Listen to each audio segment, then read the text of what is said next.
Hi, I'm Conny, and this is From Chaos to Peace with Conny, where I explore, sometimes solo and often with a guest, how a few minutes a day can keep the chaos away.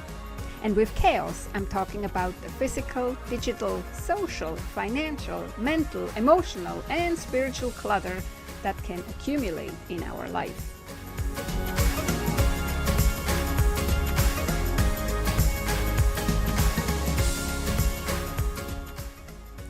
Well, hello, my friend. Welcome. How are you doing? Thank you so much for allowing me back into your ears. This is episode number 130 of the From Chaos to Peace podcast, where a few minutes a day keep the chaos away and where you learn how clutter is so much more than you think.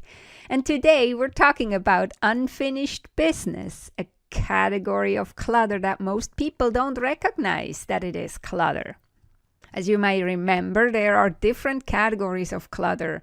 There are things you own but don't use or love, things that are untidy or disorganized, too many things for the size of space you have, and then there is also that category of anything unfinished, and yes, that is clutter. We all have these tasks and projects, big or small, that we once started with great enthusiasm, worked on it until they were at a point, and then life demanded our attention someplace else and we lost momentum, and the project soon got pushed away into a corner.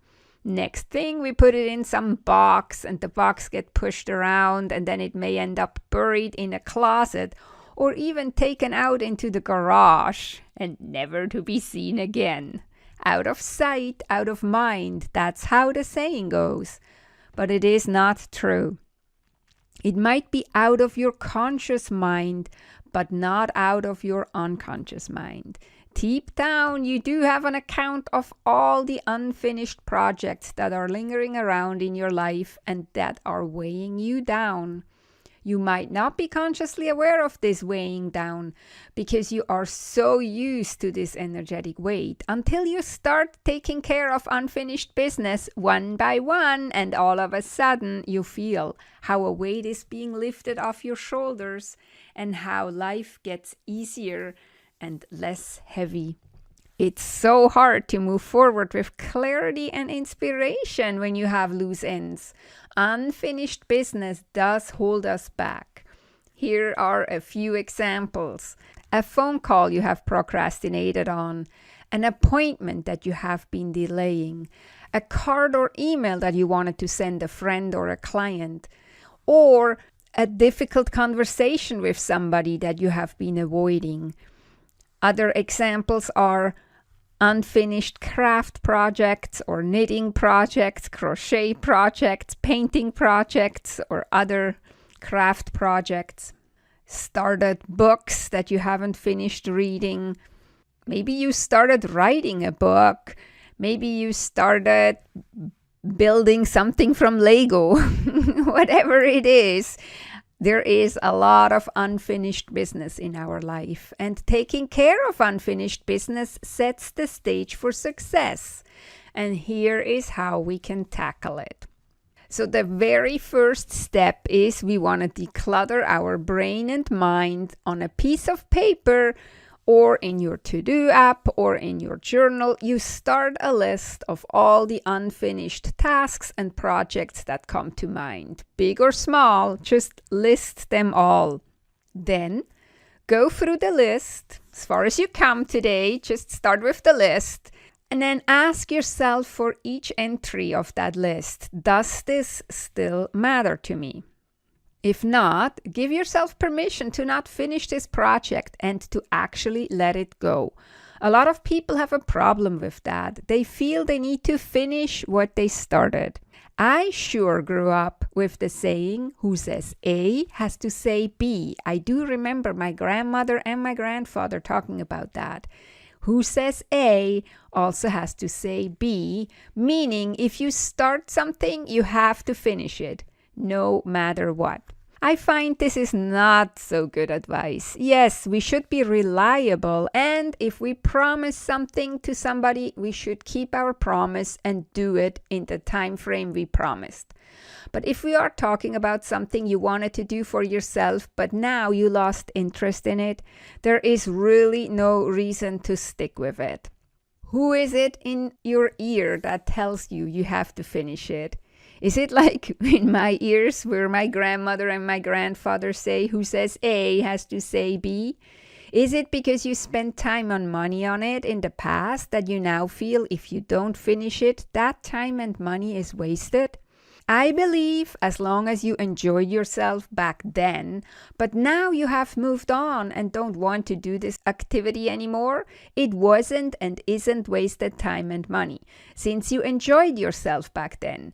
But it would be wasted time and energy now because you don't enjoy yourself and would only do it out of a belief or out of an obligation that you feel you have. So ask yourself, to whom do you have this obligation? Is it really true that you have an obligation? If yes, then leave it on the list and plan to finish it. If not, let it go and move on. So, after we went through that list the first time and we have pruned it of all the unfinished business that we don't want to finish, now it's time for the next phase. We go through the list again and put an estimate of time next to each task or project on how long it would take to finish, how much time that we estimate it will take. But don't get hung up on this. Just put your best guess down on paper, and if you have no idea, just leave it blank for now. Then it's probably for sure a bigger project.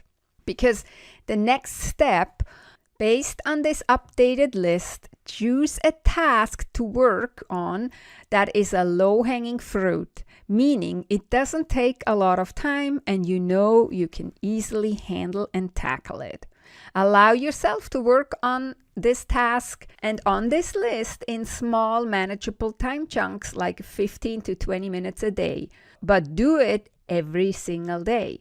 This creates a momentum, and since you start with the smallest task, you very quickly have something to celebrate and cross off the list, most likely already today. Once you finished that first task, cross it off and then pick the next smallest task from your list and ask yourself one more time, does it really still matter to me? If yes, do it and cross it off the list afterwards. Eventually, you will come to the bigger tasks and projects that require more time. Some of them are such big rocks in your life that are way past time to deal with, and they are weighing really heavy on you. But now you have already trained your decluttering muscle somewhat, and you have momentum, so keep going. What you want to do with these bigger projects is, and it goes without saying, that you need to split these big rocks up into smaller pieces, breaking it up into manageable chunks of tasks that you can tackle one by one, day by day. Repeating this process and working through this list might seem like slow process in your eyes, but the good news is it is actually process, slow or not. Rather than not doing anything and leaving it all unfinished business until one day in the future when you think you have time or until you think you feel like it, will not get you anywhere. That is no progress. That was what you were doing so far and it didn't work. Are you willing now to try this different approach? Cleaning up loose ends will give you so much more freedom and peace of mind. These steps will also help you build the muscle of personal integrity, the most important kind of self-care there is. And there is really nothing complicated in clearing clutter, not even clearing up unfinished business, which is also clutter. It's really simple and straightforward, but it isn't easy. And it needs commitment. It isn't easy because it requires us to make decisions, and a lot of clutter, and I would almost say all clutter that accumulates is put off decisions. I talked about this in episode 90. If you haven't heard that episode, go check it out after this one. We procrastinate on making decisions, and because we don't make decisions, because we think we have no time or no energy, or because we believe it's not important. And by not making decisions, we create more and more clutter that robs us of our time, energy, and often robs us of our money. But let's quickly talk about how we actually create energy to do something. We don't create energy by waiting that we one day wake up and have the energy and feel motivated. Energy needs to be produced. We have to do something to get more energy. So what can you do? You can start by doing something for just a few minutes a day. And when you start with the smallest task and do a few minutes a day, you will finish it and have a win to celebrate. This win gives you momentum, and the more momentum you have, the more energy you have. The magic is to do it over and over and over every single day. A few minutes a day does sure keep the chaos away. Okay, let's summarize real quick. 1. Get all the unfinished business, big projects and small tasks out of your head and onto paper or into your digital to-do app. 2. Ask yourself if you really want and need to finish it, or if it's just a belief or a feeling of obligation. Prune everything that you really don't want to finish and let everything related to it go and feel the relief. 3. Go through this pruned list and estimate how much time each task or project will need. 4. Start with the smallest task and tackle it in 15 to 20 minute time chunks per day. You probably can even cross off 1 or 2 small tasks in your first session. 5. Rinse and repeat. And when you come to the bigger projects, it goes without saying that you need to break them down into smaller tasks that you can tackle day after day until they are also done. And this is how you clean up unfinished business. And just like with most clutter, you might never be really 100% done. But the shorter the list is, the less unfinished business you have that could hold you back. Okay, my friend, that was it for today. Please subscribe to my podcast so you never miss an episode. And if you love my podcast, you can also really help me by going to Apple Podcast and rate my podcast with hopefully 5 stars and write a short review. This will help that more people find the podcast and can move from chaos to peace in their life and business. Take good care. Talk to you next time. Bye for now.